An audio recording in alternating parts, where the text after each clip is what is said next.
And now we can start. So I'm Siniša Hrvatin. I come from Croatia. I'm year 28 here at Pearson College. Since I graduated, I moved on to an academic career. So I'm a biologist. I finished the undergraduate and I'm just finishing up my PhD in biology, and I'm also an entrepreneur. I started a company that I currently run in the US and in Europe. So the question was, I guess in general, what Pearson College means to me right now.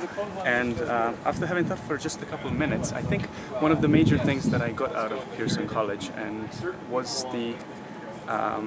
the feeling that I can do pretty much anything. So I think a lot of people out there find a lot of problems very daunting and choose not to try to address them and go there. And I think one thing that we learn here is how easy it actually is once you get to it to do something. So I think anything from day-to-day activities to hikes to crazy projects that we plan.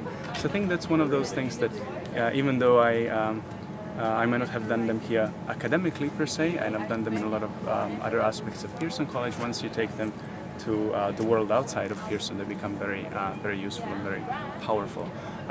So I think that's probably the major, one of the major things that I got out of it.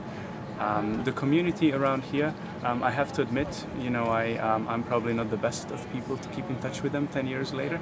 I'm sure some people, or I know some people are much better than me. That said, I think I always carry a continuous awareness of the diversity of the group that is here. Not only the national diversity, but also the diversity of the people in the interests that they have. So I think it's very rare to spend your life living with people that are artists, that are scientists, that are people that just like think about stuff, people that want to go home, make a change. I think being aware of all kinds of different disciplines that people are in, and at the same time being aware of the diversity of the opportunities that people have, give you a very unique sense of the world. I think it's very easy, and that's what most people do.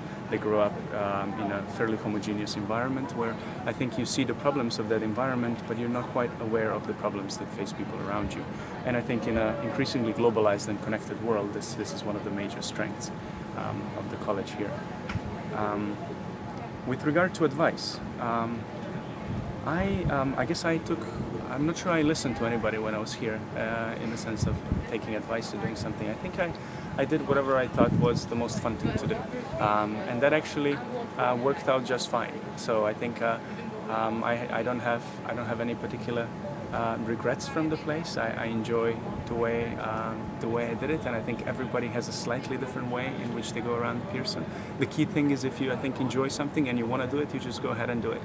And I think that the experience of doing that, and it almost doesn't matter what it is, but the experiences and things you're going to learn doing that are things that are going to shape you as a person and allow you to apply the same kind of drive, the same kind of desire to do and get things done that you can then use in any aspect of life. For me, that's academia and entrepreneurship. For others, it could be, you know, drawing, painting, or it could be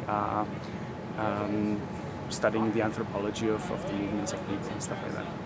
So I guess that's sort of what I had. I don't know if there's other things that I'm sure that we can talk on forever and ever about Pearson, but if I come up with something else, I guess I'll thank you very much. There's one question I have in my mind, which is, you are a scientist but also an entrepreneur. What's your business about?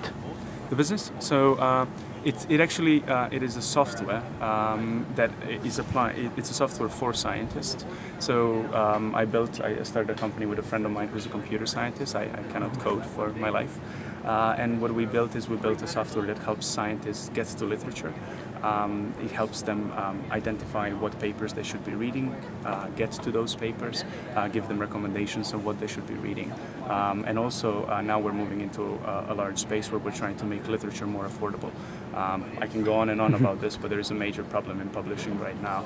That somebody's making a funny face. Yeah, there is a major problem in publishing right now, and I think in academia is that things are too expensive. So we're trying to lower the prices of it so that anybody in the world who's a scientist has access to literature, no matter where they are, at a fancy institution like the one that I come from or any other place outside.